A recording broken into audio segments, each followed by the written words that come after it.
भाजपा एक पेड़ है उसकी शाखा है, हम एक शाखा है उसकी। जी। भारतीय जनता पार्टी वाले कैंडिडेट तो मैं नहीं मानती हूँ ताकतवर, कि उन्होंने खूब 2 रुपये जैसे रंग बदले हैं। ऐसे संस्मरण यादें जो जनता के बीच में रहे हो आप?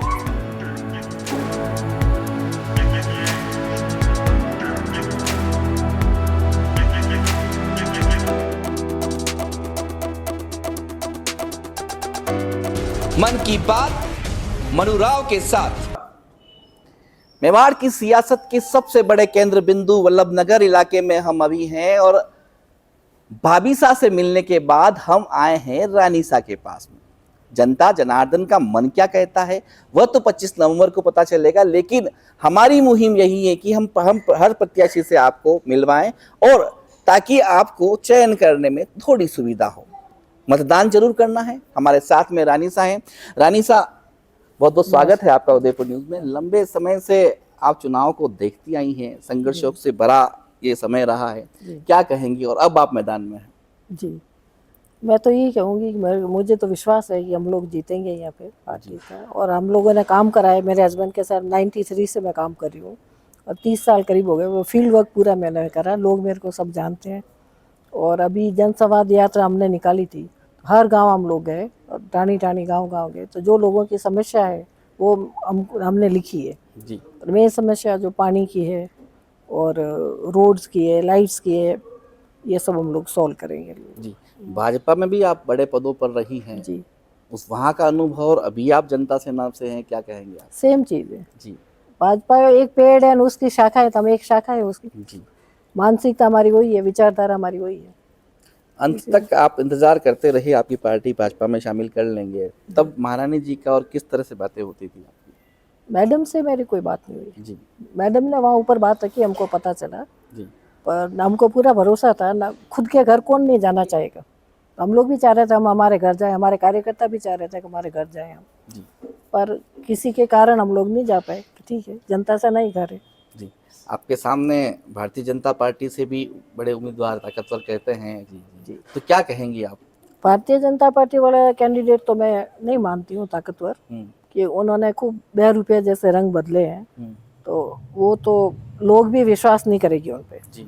कभी अगर ये जीतते भी है तो कांग्रेस की सरकार बनती है तो गठबंधन में वहाँ पे भी जा सकते हैं। जी। तो वो रिलायबल नहीं है। अब कांग्रेस की हमारी टक्कर है तो हमारा काम बोलता है। इनको रहे 30 साल इन्होंने काम करा है तो काम सामने है। जी, कोई ऐसे संस्मरण यादें जो जनता के बीच में रहे हो आप?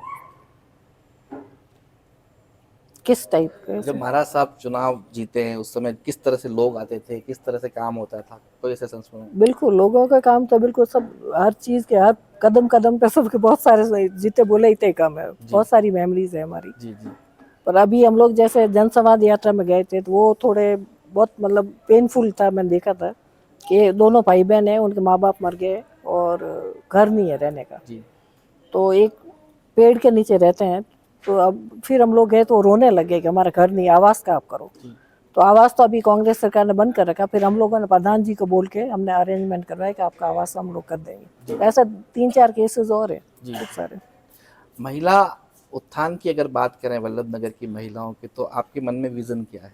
महिलाओं के लिए तो मैंने सोचा है कि अभी एक तो पेयजल तो मेन है ही। मेरी इच्छा है कि हर घर नल लगवाऊं ताकि उनका कलश उठाना ही बंद हो जाए। जी। जी। सेकेंडली कि अभी महंगाई बहुत है तो उनका घर परिवार पूरा चला नहीं पाते हस्बैंड के कारण। तो फ्यूचर में मैं चाह रही हूँ कि ये कोई लघु उद्योग है, महिला उद्योग के लिए हम लोग मतलब चालू करेंगे, ट्रेनिंग देंगे तो उससे महिलाएं अपने पैरों पर खड़ी हो। जी। और महिला सुरक्षा की अगर बात करें तो? महिला सुरक्षा की बात तो अभी बहुत केस हो रहे हैं बलात्कार के और बहुत सारे अत्याचार, महिला अत्याचार तो बढ़ता जा रहा है। तो उस पर में हम लोग खड़े रहेंगे, जहाँ आवाज़ उठानी हम उठाएंगे। एजेंडे की बात करें अगर तो आपकी क्या घोषणाएं रहेंगी वल्लभनगर के लिए? अभी एजेंडा फर्स्ट तो ये महिलाओं का है, पानी का, पेयजल का, कि हर घर में नल हो। सेकंड युवाओं का है, जो बेरोजगार बहुत है यहाँ पे। तो मैं चाहूँगी कि यहाँ फैक्ट्री खुले और यहाँ पे जो फैक्ट्री है सीमेंट वगैरह की, तो हम लोग कोशिश करेंगे 75% हमारी कॉन्स्टिट्यूंसी के बच्चों को ले। कई बार अब तो राजनीति में रही, आपका जो पुराना रहा है, लेकिन अब खुद उतरी हैं।